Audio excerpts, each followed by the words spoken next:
After a windshield replacement, my wiper plates were set way too high, but that's actually an easy fix.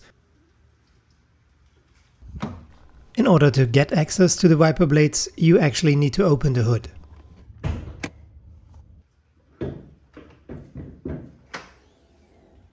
All you need now is a screwdriver and a 5/8 ratchet wrench. First thing we want to do is to remove the plastic cover that sits over the nut of the wiper blade, and we can do this by carefully going with the screwdriver underneath and simply popping it off. Using the wrench, we'll loosen the nut so that it's easy to remove.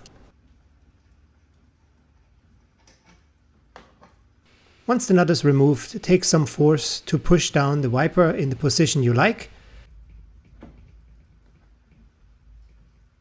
As soon as the wiper is in the right position, you leave it there and secure it back with the nut.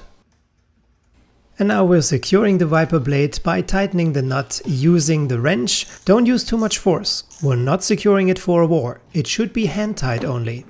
On top we're putting the plastic cover. And that's it. And here we go. Now the wipers are invisible. Much better, isn't it?